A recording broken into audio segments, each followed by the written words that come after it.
इन notes को अगर आप ध्यान से देखोगे, ठीक है, this contains every single damn thing जो पॉलिटी से रिलेटेड होगी, ठीक है।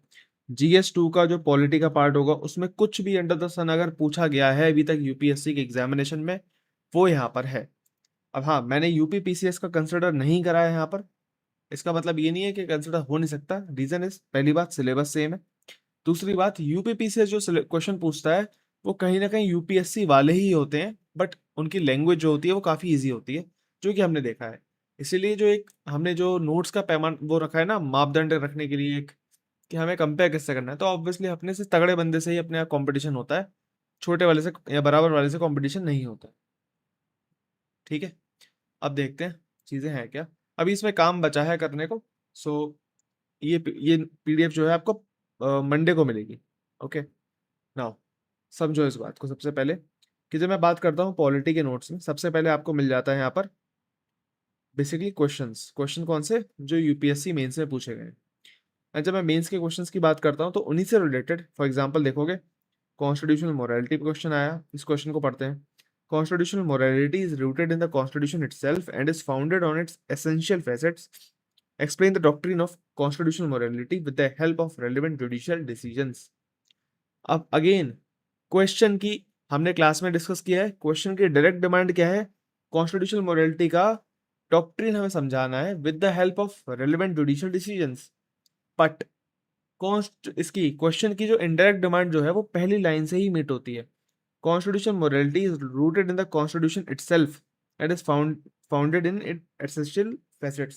But the point is ना, जब मैं बात कह रहा हूँ कि कॉन्स्टिट्यूशन मोरालिटी कॉन्स्टिट्यूशन में ही रूटेड है, कॉन्स्टिट्यूशन में क्या है, आर्टिकल्स हैं, तो मुझे कहीं ना कहीं ये प्रूफ देना पड़ेगा कि कॉन्स्टिट्यूशन मोरालिटी आर्टिकल्स में है। अगर मैं ये प्रूफ नहीं दूंगा तो बाद में मैं कितना भी अच्छा एक्सप्लेन कर लूँ कि explain the doctrine of constitution morality with the help of relevant judicial decision, it is of no use.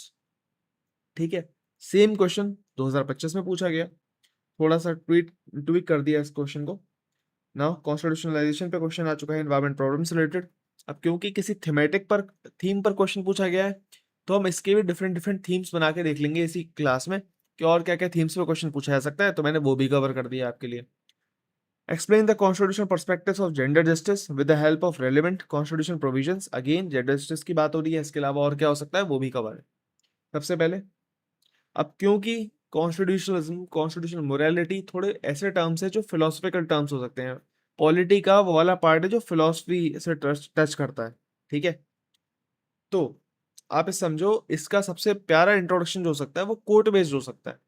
अब मैंने हर एक जगह पर जहां पर भी मैंने कोट्स प्रोवाइड किए हैं, मैंने कोशिश की है आपको कम से कम 3 से 4 कोट्स दी जाए, कम से कम 3 4 कोट्स, ताकि आप एटलीस्ट खुद की चॉइस के हिसाब से कम 2 कोट्स से याद रख सको हर एक टॉपिक में। ठीक है, सबसे पहले कोट है अंबेडकर जी की, दूसरी कोट भी अंबेडकर जी की भी है, अलग कोट है, तीसरी कोट भी अंबेडकर जी, चौथी कोट भी अंबेडकर जी, पांचवी कोट भी अंबेडकर जी, छठी कोट जस्टिस DY चंद्रचूड़ की, अगली कोट भी DY चंद्रचूड़ की। ठीक है, फिर एक ब्रिटिश क्लासिस्ट है बेसिकली जॉर्ज ग्रोट, इनकी एक कोट है। ओके, शशि थरूर जी की भी कोट है। डिपेंड ऑन यू कि आपको कौन सी कवर करनी है। मेरी सलाह ये रहेगी 2 कोट कवर कर लेना जिनके मीनिंग बहुत ही अपोजिट हो। ठीक है, ऐसा ना हो कि दोनों कोट्स का मीनिंग सेम हो, ताकि फिर आपको लिमिट में ना रहना पड़े। कोई भी किसी भी तरीके का क्वेश्चन आएगा तो आप उसको यूज कर सकते हो। ओके, अब की पिलर्स क्या है कॉन्स्टिट्यूशन मोरालिटी के, वो यहाँ पर है। इश्यूज क्या है यहाँ पर आपके सामने, वे फॉरवर्ड क्या हो सकता है आपके सामने, कंक्लूजन क्या है आपके सामने, छोटा सा उसमें भी एक कोटेशन आ गई राजीव भार्गव जी की कोटेशन। ठीक है, देन टॉपर्स के इंट्रोडक्शन, टॉपर्स का कंक्लूजन, टॉपर्स ने कहीं पर भी किसी भी आंसर में अगर कुछ भी रेलेवेंट ऐड किया है, फिगर डायग्राम कुछ भी, आई हैव मेड श्योर कि वो चीज यहाँ पर नोट्स में आए। ठीक है, okay, again I am saying इसमें काम चल रहा है, हो सकता है 2 4 चीजें जो मुझे अच्छी लगेंगी मैं और ऐड करूंगा। Okay, now constitution serve as a foundational law. अब उस पर कोई क्वेश्चन आ सकता है कि कॉन्स्टिट्यूशन जो है वो फाउंडेशन लॉ किस तरीके से है, तो हमें उसे किस तरीके से डिफाइन करेंगे। ठीक है, कि फ्रेमवर्क प्रोवाइड करता है, डिस्ट्रीब्यूशन ऑफ पावर देता है। अब ये बहुत छोटे छोटे टर्म्स लिखे, मैंने उसे बहुत ज्यादा एक्सप्लेन करने की कोशिश नहीं करी। मैंने ये नहीं करा इसमें बहुत 50-50 वर्ड डाल दो, क्योंकि आपको भी पता है, हमने देख लिया अच्छे से। क्योंकि अगर हमें constitution serves as a foundation law पे कुछ भी लिखना होगा, ये डायरेक्टली पूछा नहीं जाएगा आपको, आपको ये इनडायरेक्टली ही आंसर करना पड़ेगा, अगर इनडायरेक्ट डिमांड होती है आंसर की तो। अगेन, कितने पॉइंट्स लिख सकते हो? मैक्सिमम 4 से 5 पॉइंट ही लिख पाओगे इस पर, क्योंकि इनडायरेक्ट डिमांड है। एंड उसमें भी यहाँ पर आपको 7 पॉइंट दिए गए हैं, अपनी इच्छा से उठा लो कोई भी पॉइंट। फेवर में क्या पॉइंट है, अगेंस्ट में क्या है, ठीक है। Constitution as a bag of borrowing के उसका इंट्रोडक्शन, अब देखो कितना प्यारा इंट्रोडक्शन मिल गया। B R Ambedkar calls Indian constitution bag of borrowing owing to the influence of other nation it has while ensuring distributive justice. Are you getting this? Distributive justice की बात हो रही है यहाँ पर, ठीक है। बैग ऑफ बोरिंग को कनेक्ट कर दिया और एक बहुत महान थिंकर पॉलिटिशियन को कनेक्ट कर दिया, ठीक है। Such a good intro. Conclusion, thus despite being a bag of borrowing, it has still stood the last of time due to its power to accommodate diversity and prevent despotism, ठीक है। Again same चीज, constitution is a living document पे Y limitations and challenges. मतलब constitution को हम जीवित document क्यों बोलते हैं, क्योंकि वो बदलता रहता है, डायनेमिक इवोल्यूशनरी है। उसके पॉइंट्स हो गए। अगेन आपसे ये क्वेश्चन डायरेक्टली नहीं पूछने वाले, तो आपको कम से कम 5-6 पॉइंट्स यहाँ से देख लेने अपने हिसाब से, पॉइंट्स बहुत सारे हैं। कॉन्स्टिट्यूशनलिज्म पे अब केस भी आ गए यहाँ पर, ठीक है, पॉजिटिव नेगेटिव भी आ गए, कंसेप्ट आ गया पूरा जो किसी टॉपर ने लिखा है, उसके एलिमेंट क्या होते हैं कॉन्स्टिट्यूशनलिज्म के, एग्जाम्पल्स क्या है, अगेन कॉन्स्टिट्यूशन मोरालिटी आ गया हमारा, इसके पिलर्स क्या है, अगेन एलिमेंट्स क्या है, सिग्निफिकेंस क्या है, कैसे कॉन्स्टिट्यूशन मोरालिटी जो इंस्टीट्यूशन है एग्जीक्यूटिव जुडिशरी इन पर चेक रखता है, सिटीजन्स पर चेक रखता है, ठीक है। नाउ जजमेंट्स हो गए इंपॉर्टेंट, वो यहाँ पर आ गए। क्रिटिसिज्म, वे फॉरवर्ड, अगेन आपको यहाँ से मैक्सिमम 6 ही याद रखने होंगे, अपनी इच्छा से उठा लेना, कंटेंट दे दिया बस। फिर दोनों में डिफरेंस क्या है, कॉन्स्टिट्यूशनलिज्म क्या होता है, मोरालिटी क्या होता है, इंपॉर्टेंट जजमेंट्स आ गए सुप्रीम कोर्ट के। अभी हमने ऊपर देखा सुप्रीम कोर्ट के जजमेंट पे क्वेश्चन था, the most significant achievement of modern law in India is the constitutionalisation of environmental problems by the Supreme Court. Environmental problems पे क्वेश्चन था, नीचे आओ। इन्वायरमेंट पर मिल गया आपको आंसर, जेंडर जस्टिस पर मिल गया आपको आंसर, चिल्ड्रन पर पूछा जा सकता है, उस पर मिल गया आपको आंसर, माइनॉरिटीज पे पूछा जा सकता है, उस पर मिल गया आपको आंसर। इसके अलावा डॉक्ट्रिन ऑफ प्लेजर, ये डायरेक्ट जो पूरा टॉपिक है ये किसी टॉपर के आंसर में से उठाया मैंने, ठीक है। तो उसका इंट्रो क्या था, सब कुछ वहीं पर डिट्टो सेम है। कॉन्स्टिट्यूशन पंचुअलिटी, एक हाथ से डायग्राम बना दिया मैंने, तो आप प्लीज इसको देख लेना।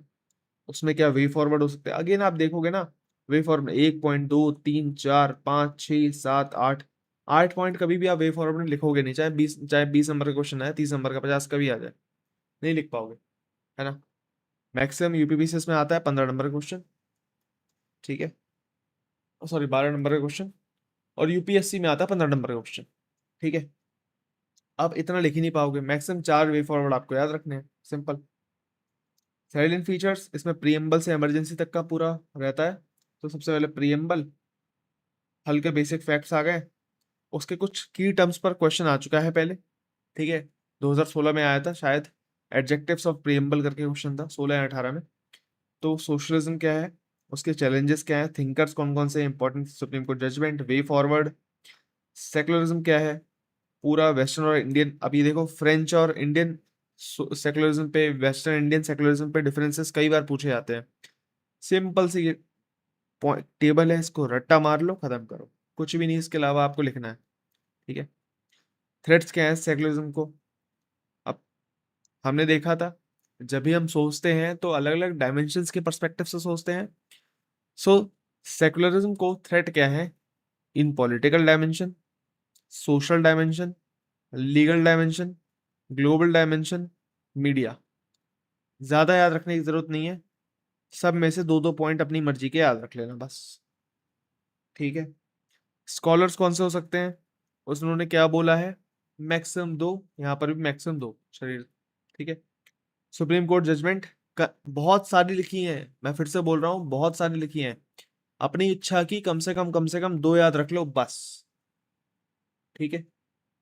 वे फॉरवर्ड मैक्सिमम दो पॉलिटिकल, मैक्सिमम दो लीगल, मैक्सिमम दो सोशल, मैक्सिमम दो मीडिया, मैक्सिमम दो डेवलपमेंट। इससे ज्यादा सोचना भी नहीं है, पाप होगा। जस्टिस पे क्वेश्चन है, सब आ गया यहाँ पर, सारा माल मसाला। अगेन दो दो पॉइंट ही देखने हैं। लिबर्टी, इक्वालिटी, ठीक है, इक्वालिटी वापस आ गया, गलती से हो गया ये। Fraternity, then secular and socialist की डिबेट क्या है, सोवरेनिटी क्या है, डेमोक्रेसी क्या है, उस पर क्वेश्चन आ सकता है। सेपरेशन ऑफ पावर पे क्वेश्चन आ सकता है अलग से। तो यहाँ पर टॉपिक पूरा कंप्लीट हो जाता है। फंडामेंटल राइट्स पे क्वेश्चन पूछे गए हैं, तो आप कौन सा इंट्रोडक्शन यूज कर सकते हो, तो एक इंट्रो ये दे दिया मैंने, एक कंक्लूजन दे दिया। इसके अलावा इंपॉर्टेंट कोर्ट बेस्ड इंट्रोडक्शन भी आप यूज कर सकते हो, वो भी यहाँ पर प्रोवाइड कर दिया आपको। फीचर्स एंड एग्जांपल्स प्रोवाइड कर दिए आपको यहाँ पर, सिग्निफिकेंस प्रोवाइड कर दी, लिमिटेशंस प्रोवाइड कर दी। ठीक है। Role of judiciary in protecting fundamental rights question पूछा गया है, तो यहाँ से आप उठा सकते हो and एक आध एग्जाम्पल देख लो। क्रिटिकल एनालिसिस ऑफ जुडिशरी यहाँ पर देख लो। रूल ऑफ लॉ क्या होता है, उसके तीन कंपोनेंट कैसे कनेक्ट करते हैं, रूल ऑफ लॉ जस्टिस को फंडामेंटल राइट्स से और डेमोक्रेसी से कैसे कनेक्ट करता है, इक्वालिटी को, ये देख सकते हो यहाँ पर। अगेन इसके सिग्निफिकेंस और एग्जाम्पल्स, दो examples are more than enough. Challenges में चार पांच challenges more than enough. Way forward में भी चार पांच way forward more than enough है। यूनिफॉर्म सिविल कोड पे क्वेश्चन आता है, नीड क्या है, चैलेंजेस क्या है, important judgements, way forward. Reservation policy आपने देखा होगा, रिजर्वेशन हटाओ मूवमेंट चल रहा है, क्वेश्चन आने की संभावना है ऑब्वियसली। तो रिजर्वेशन पॉलिसी पे क्वेश्चन अगेन आपने देखा होगा 2026 आ रही है, 26 है बेसिकली। तो जो भी रिजर्वेशन है उन पर भी वापस से अगले साल क्या होना है, रिवाइज अपडेट होना है। ठीक है।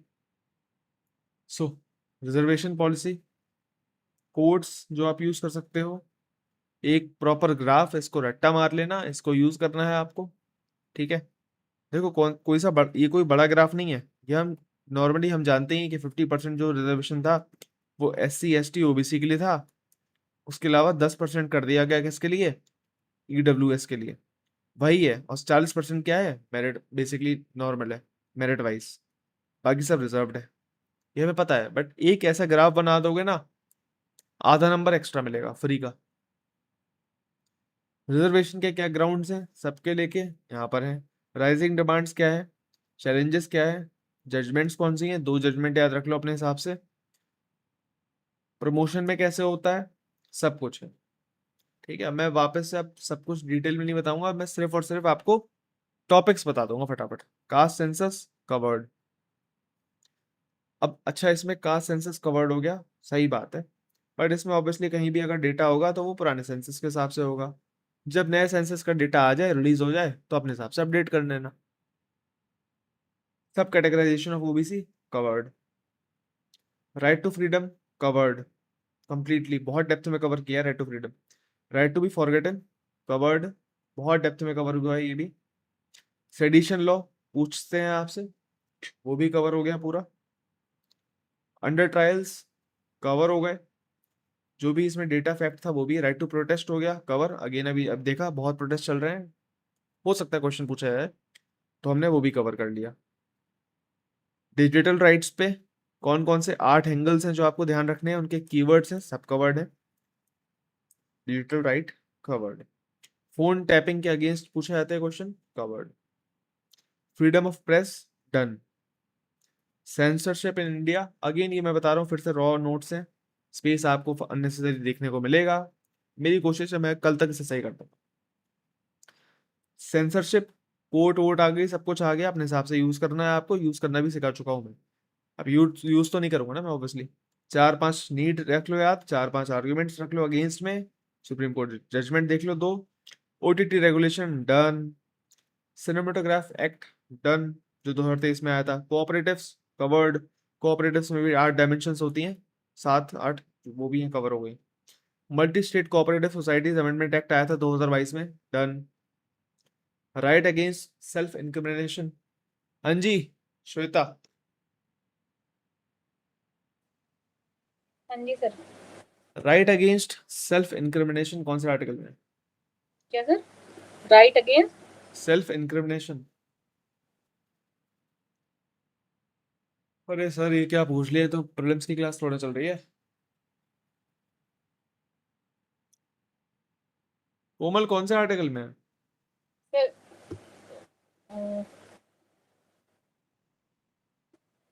ये 20। कोमल ने माइक ऑन नहीं करा। प्रिवेंटिव डिटेंशन डन, ठीक है। Freedom against exploitation covered, child labour covered, freedom of religion covered, ठीक है। एंटी कन्वर्जन लॉ, इसमें एफसीआरए कवर्ड नहीं होगा, ठीक है। वेलकम पूजा, इसमें शायद एफसीआरए कवर नहीं होगा, और होगा तो ठीक है, जहां तक मैंने उसे इकोनॉमी के नोट्स में डाला है, बट देख लेंगे। Now essential religious practices, good evening Pooja, हम नोट्स देख रहे हैं, ठीक है, क्या क्या कवर हो चुका है, क्या क्या बचा है, एक बार समझा देता हूँ Pooja. Basically there are enough points जो आप यूज करने वाले हो किसी एग्जाम, किसी भी क्वेश्चन में, ठीक है। हमें बस इसमें से आपको चुनना पड़ेगा, आपको कौन से पॉइंट अच्छे लग रहे हैं, 4-5 पॉइंट है, उनके हिसाब से अपने शॉर्ट नोट्स बना लो, that's it. And mind you, जो भी आपके शॉर्ट नोट बनेंगे, जो भी जैसे भी शॉर्ट नोट्स बनेंगे, मैक्सिमम 20 पेजेस के बनने चाहिए, इससे ज्यादा के नहीं। 20 पेजेस मतलब 20 शीट्स हो गई, यानी कि 40 पेजेस आगे पीछे मिला के, ठीक है। इससे ज्यादा के नोट्स नहीं बनने चाहिए आपके, ठीक है। इश्यूज हो गए, जजमेंट्स कोई भी 2 याद रख लो, 1 या 2 याद रख लो। Way forward done, places of worship act done, minorities के राइट कवर्ड, आर्टिकल 32 और 226 पे क्वेश्चन आता है, डन। एंड रिट्स भी हमारी कवर हो चुकी है। Armed forces and fundamental rights done. DPSP पे क्वेश्चन आ चुका है, जैसे discuss the possible factors that inhibit India from enacting its citizens uniform civil code as provided for in DPSPs। अब यूनिफॉर्म सिविल कोड पे question हमने ऊपर देख लिया, जैसे भी हमने ऊपर देखा यूनिफॉर्म सिविल कोड हमने कवर किया था, बट ऑब्वियसली यहाँ पर क्वेश्चन डीपीएसपी से रिलेटेड है, तो और क्या क्या चीजें हमें पता होनी चाहिए डीपीएसपी से रिलेटेड, तो वो भी कवर है यहाँ पर, ठीक है, और सारी कवर्ड है। सिग्निफिकेंस भी कवर हो गए, अब देखो सिग्निफिकेंस में भी यहाँ देखोगे there are more than enough point, 8-10 point होंगे यहाँ पर, आपको कोई से भी 4 या 5 कम से कम याद रख लेना है तमीज से। क्रिटिसिज्म में भी बहुत अच्छे से कवर है, 4-5 कम से कम याद रख लेना। Fundamental rights and DPSP cover करना ही है आपको। Duties done. Amendment obviously covered. Need क्या होती है देख लेते हैं, क्या क्या कवर्ड है। Types, need, criticism, limitation, supreme court judgements on amendment power cover, important constitutional amendment covered. Federalism पे सबसे ज्यादा क्वेश्चन आए हैं, यूपीएससी ने सबसे ज्यादा पूछे हैं, एंड इसमें कुछ कुछ क्वेश्चन जो है वो कॉमन है, इसलिए मैंने लिए नहीं है, बट 2015 से अगर आप देखोगे 2026 तक, तो यूपीएससी ने टोटल 10 क्वेश्चन पूछे हैं फेडरलिज्म पर, ठीक है। And this is the most important topic here. Quotation आ गई, यूज कर लो, डेफिनेशन आ गई, यूज कर लो, अप टू यू कौन सा इंट्रो लिखना है आपको। फीचर्स आ गए अच्छे खासे, लिख लो।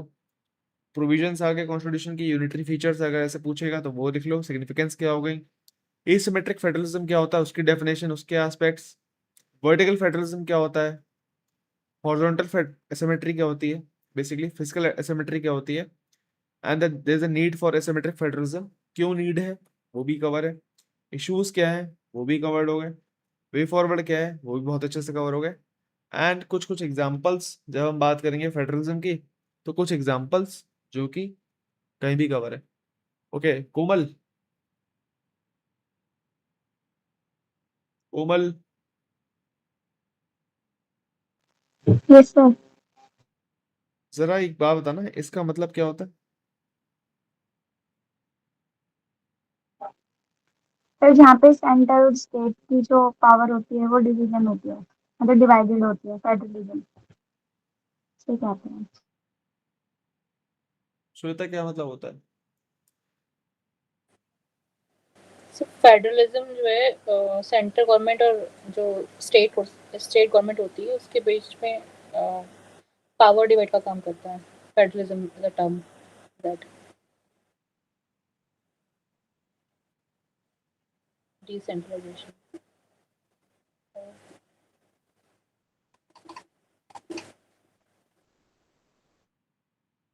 बताइए, फेडरलिज्म इज अ डिसेंट्रलाइजेशन और devolution of power.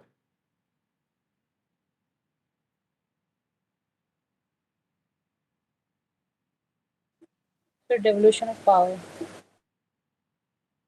Pooja, decentralisation.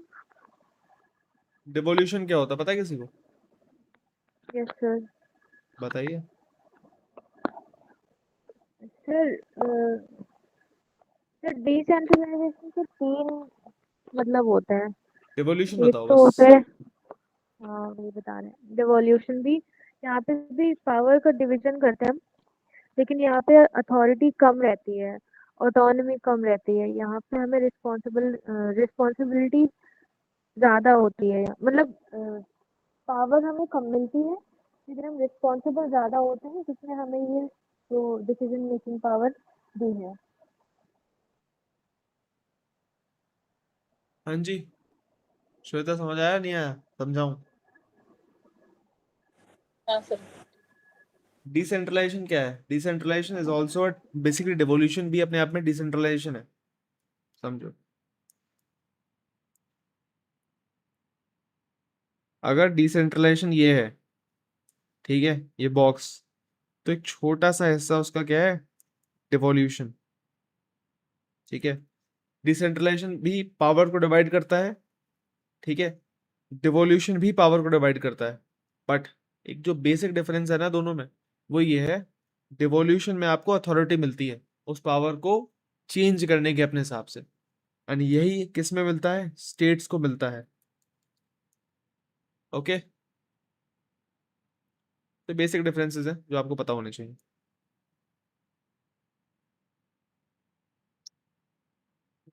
Okay, cooperative federalism done, ठीक है। इश्यूज क्या होते हैं, केस स्टडी हमने कवर कर ली। अब कहीं पर पूछेगा, एक आध केस स्टडी आपको पता होनी चाहिए, इसके अलावा भी कुछ केस स्टडी पूछ सकता है, ठीक है। जैसे फॉर एग्जांपल यहाँ पर इंटर स्टेट काउंसिल पूछ लेगा, जोनल काउंसिल पूछ लेगा, ऊपर लिखे हुए हैं। या फिर मान लो आपसे पूछता है inter state river river disputes पूछ लेगा। सो वो जब हम रिस्पेक्टिव टॉपिक्स कवर करेंगे वहां से आप उठा लेना, बट एट द एंड आपको यहाँ से इनफ कंटेंट मिल जाएगा, ठीक है। इश्यूज, मेजर इश्यूज क्या क्या है कोई भी स्टेट्स में? तमिलनाडु में क्या है? नीट का डिस्प्यूट है, 3 लैंग्वेज इशू है, चल रहा है। Withdrawing of Samagra Shiksha fund, PM Shri scheme. West Bengal में आईपीएस ऑफिसर का रिकॉल हो गया था अभी लेटेस्ट। पंजाब में फार्म लॉस की बात चल रही थी, बीएसएफजी रिजेक्शन को बढ़ा दिया गया था, 15 से 50 किलोमीटर के दायरे कर दिया गया था। केरला में क्या चल रहा है? गवर्नर को as a chancellor of university state university से रिमूव कर दिया गया था। कर्नाटका में हिंदी इम्पोजिशन कंसर्न थे, हिंदी लैंग्वेज को इम्पोज करने का। सो ये बहुत कुछ चल रहा है। अब इसमें आपको घुसने की जरूरत नहीं है, कोई भी दो एग्जाम्पल उठा लो अपनी मर्जी से। जैसे पंजाब का फार्म लॉस बहुत फेमस है, लिख लो याद कर लो, ठीक है। तो इस तरीके से आप उठा सकते हो। Then again, measures to promote cooperative federalism. अब यहाँ पर देख सकते हो, 3 यहाँ पर है, 3 यहाँ, 3 यहाँ, एक यहाँ, 10 तो यही हो गए, 11 12 13, 13 पॉइंट्स हैं। 13 पॉइंट्स आपको याद रखने की जरूरत तो है नहीं। एक या दो नीति आयोग का कर लो, एक या दो जीएसटी का कर लो, एक इसका कर लो सेंट्रल स्पॉन्सर्ड स्कीम्स का, बाकी एक एक इसका कर लो। 5 से 6 पॉइंट भी याद रख लोगे, इनफ है। वे फॉरवर्ड कवर है, बहुत डेप्थ में कवर है, प्लीज देख लेना अच्छे से। कॉम्पिटिटिव फेडरलिज्म डेफिनेशन आ गई, स्टेप्स आ गए, क्या क्या कर सकते हैं, सिग्निफिकेंस आ गए, एग्जाम्पल्स अच्छे से आ गए, यहाँ पर इश्यूज आ गए, सारे के सारे वे फॉरवर्ड आ गए। अगेन बहुत वास्ट कवरेज हुआ है, डायमेंशन सात ज्यादा से ज्यादा कवर की गई हैं, तो अपने हिसाब से देखने पड़ेगा आपको। कॉम्पिटिटिव सब फेडरलिज्म की बात करें, डेफिनेशन आ गई, अप्रोच आ गई, की सिग्निफिकेंस आ गया, सिग्निफिकेंस में भी 7 सिग्निफिकेंस है, 5-6 याद रख लेना, एग्जाम्पल्स आ गए। फिजिकल फेडरलिज्म सारा कंटेंट आ गया। ऑफिस ऑफ गवर्नर पे कुछ क्वेश्चन पूछे गए हैं, बट उसके लिए आप देख सकते हो, सबसे पहले कोटेशन याद रख लो कोई भी दो। फंक्शन कवर हो गए, मेजर इश्यूज, सुप्रीम कोर्ट के judgement, recommendation, way forward, president rule, impact क्या हो गया, इश्यूज की रिकमेंडेशन। ओके, यहाँ तक किसी का कोई डाउट है? नहीं sir. Komal, Pooja? No sir. 10 minute और लगेंगे, फिर हम पूरी पीडीएफ को स्कैन कर चुके होंगे। Okay, again way forward, interstate council में zonal council, river water dispute, GST council. अब कौन कौन से एरियाज में फ्रिक्शन है, जो दरारें हैं फेडरलिज्म में, तो देख सकते हैं हम। इंटरस्टेट वाटर डिस्प्यूट्स में दिक्कत है, उसमें कौन कौन से आर्टिकल कंसर्न है, बेसिकली रीजंस क्या हैं, चैलेंजेस क्या हैं, वे फॉरवर्ड क्या हो सकता है। अब देख रहे हो इतना वे फॉरवर्ड वास्ट लिखा है, इसका रीजन क्या है? इंटर स्टेट वाटर डिस्प्यूट्स बहुत समय से, मतलब ऐसा है कि पूछा जाएगा ही जाएगा आपसे, ठीक है? तो अपने हिसाब से कवर कर लो, वे फॉरवर्ड में नहीं करना है, मेजर्स में लिख लेना, ठीक है? एंड इस पे ज्यादातर क्वेश्चन आता है ना, लंबा ही क्वेश्चन आता है, ठीक है? तो ये सब है। ओके, अच्छा एक और बात है, अगर आपको ना ये लग रहा हो कि आपको इसमें से क्या क्या ऐसी चीजें हैं जो आप कीवर्ड्स की तरह यूज कर सकते हो, तो ऑब्वियसली वो बोल्ड में है, तो आप उसको भी इजीली आइडेंटिफाई कर सकते हो। ये डायग्राम एटलीस्ट यहाँ पर आप 2-3 राज्य तो आप बताओगे ही बताओगे, अच्छा गुजरात राजस्थान में क्या दिक्कत है, हिमाचल उत्तराखंड में क्या दिक्कत है, कोई भी 2-3 याद रख लेना प्लेसेस, आपका काम हो जाएगा। अच्छा एक और बात, अगर इस पीडीएफ में 100% कंटेंट है, ठीक है, तो आपके नोट्स में यहाँ से जो स्कैन होने के बाद जाएगा, कुछ भी टॉपिक छोड़ोगे नहीं, बट कुछ कुछ पॉइंट्स हटाओगे अपने हिसाब से, कुछ पॉइंट्स यूज करोगे, तो आपके जो 1 पेज नोट्स बनेंगे that will be around 30%। And 30% का मतलब ये नहीं है कि आपको 5 बेसिकली मेजर्स लिखने हैं तो आप 5 ही लिखोगे, आपको कम से कम 7 लिखने पड़ेंगे अपने इस 30% में, ये आप गांठ बांध लो। अगर आपको 5 पॉइंट्स लिखने हैं एग्जामिनेशन में, तो आपके हाथ में 7 होने चाहिए, तभी लिख पाओगे 5, वरना नहीं लिख पाओगे। इंटरस्टेट वाटर डिस्प्यूट्स आ गया, इम्पैक्ट, वे फॉरवर्ड, 7 शेड्यूल आ गया, एवोल्यूशन क्या हुआ है, इससे ये क्वेश्चन पूछा जा चुका है पहले, तो नीड पर आर्ग्यूमेंट्स, वे फॉरवर्ड कवर होने चाहिए। एग्जीक्यूटिव्स में क्वेश्चन देखते हैं, कोर्ट्स देख लो, अच्छी खासी कोर्ट्स हैं, अपने हिसाब से देख लेना कौन सी याद रखनी है। प्राइम मिनिस्टर डन, इश्यूज सब कुछ कवर हो गया इसमें, वे फॉरवर्ड भी आ गया। प्रेसिडेंट कवर, प्रेसिडेंट की पावर्स हो गई खत्म, फंक्शंस खत्म। प्रेसिडेंट प्राइम मिनिस्टर में डिफरेंसेस क्या है, ठीक है? एंड अगर प्रेसिडेंट या प्राइम मिनिस्टर पे डिफरेंसेस टाइप का कुछ क्वेश्चन आता है, तो आपको कुछ अलग से हेडिंग नहीं, इंट्रो नहीं लिखना, आपको बस ये कोटेशन डालनी है, ठीक है? बी आर अम्बेडकर जी की। इश्यूज क्या है, वे फॉरवर्ड क्या हो सकता है, क्या इंडिया को प्रेसिडेंशियल फॉर्म ऑफ गवर्नमेंट पे शिफ्ट होना चाहिए, उसके arguments in favour, arguments in against. Presidential preference की बात करते हैं, वो आ गए, इंपॉर्टेंट जजमेंट्स आ गए, वे फॉरवर्ड इश्यूज सब done. Council of minister, courts, provisions, functions, differences, cabinet क्या होती है, issues done. Parliament and state legislature, जितने भी क्वेश्चन अभी तक पूछे गए हैं वो सारे कवर 2018 के बाद से, ठीक है? Courts covered, constitution legal provisions done. Reason for adoption of parliamentary system covered, parliamentary और प्रेसिडेंशियल में क्या डिफरेंस है, done. Features covered, functions cover, and function बहुत ब्रॉड कवर है, इतने आप लिख भी नहीं पाओगे कभी भी किसी भी आंसर में, तो प्लीज अपने हिसाब से लिखना है ऐसे। इश्यूज बहुत अच्छे से कवर्ड है, डायग्राम भी डाल दिया है, देख लेना, ठीक है। अब अगर यही डायग्राम हमने पहले भी देखा था अभी जस्ट थोड़ी देर पहले, and यही डायग्राम हम यहाँ भी देख रहे हैं, तो इसका मतलब कोई भी डायग्राम आप दो तीन बार तो यूज कर सकते हो अपने नोट्स में।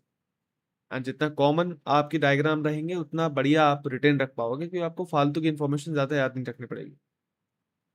Parliamentary sovereignty covered. लिमिटेशंस बहुत ब्रॉड है, 10-12 लिमिटेशंस है। मैकेनिज्म टू इंश्योर अकाउंटेबिलिटी 10-12 हैं, याद रख लेना अपने हिसाब से 4-5। राज्यसभा का क्या रोल होता है, पावर क्या है, लोकसभा राज्यसभा डिफरेंसेस क्या है, रेलेवेंस क्या है राज्यसभा की आजकल। क्वेश्चन आ सकता है कि with a changing, basically changing environment, जहां पर अब जो पॉलिसीज होती हैं वो हाउस में, सदन में पेश नहीं की जाती, ऐसा कुछ हो रहा है ना। या फिर क्वेश्चन आ सकता है कि हाउस की जो सेटिंग होती है वो कम हो रही है, इस बार 64 के आसपास थी पिछले साल। तो अगर इस टाइप का क्वेश्चन आता है, यहाँ से आपको वो कनेक्ट कर सकता है कि how is this impacting the value of Rajya Sabha, या राज्यसभा की इससे वैल्यू कम हो रही है, ज्यादा हो रही है। तो वहां पर आप ये पॉइंट लिख सकते हो, रेलेवेंस क्या है राज्यसभा की, कंसर्न्स क्या है राज्यसभा से रिलेटेड, वे फॉरवर्ड क्या है। अगेन लेजिस्लेटिव काउंसिल, ऊपर राज्यसभा कवर्ड था, यहाँ काउंसिल्स कवर्ड है, सब सेम चीजें हैं, कुछ कुछ चीजें डिफरेंसेस होंगे तो वो यहाँ पर कवर्ड है, ठीक है। एंटी डिफेक्शन लॉ बहुत फुर्सत से कवर किया है, सब कुछ कवर है इसमें। पोस्ट रिटायरमेंट अपॉइंटमेंट्स ऑफ जजेस क्वेश्चन पूछा जाता है, सब done. Issues with the lower judiciary done. Again judiciary है तो उसका डिजिटाइजेशन करो, ठीक है। वुमेन्स की रिप्रेजेंटेशन बढ़ाओ, रीजनल बेंचेस खोलो, लोकल गवर्नमेंट लाओ, पंचायती राज,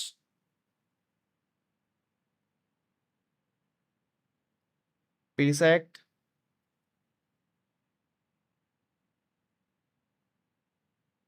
वुमेन्स का रिजर्वेशन पे इशू आ सकता है।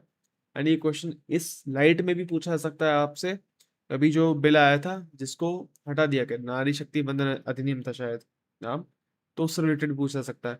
एस्पिरेशनल ब्लॉक प्रोग्राम पे पहले भी क्वेश्चन आ चुका है, तो आपको रटना है। Urban local bodies,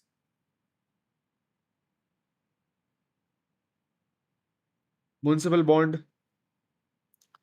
direct election of mayor, elections पे क्वेश्चंस आए हैं बहुत सारे।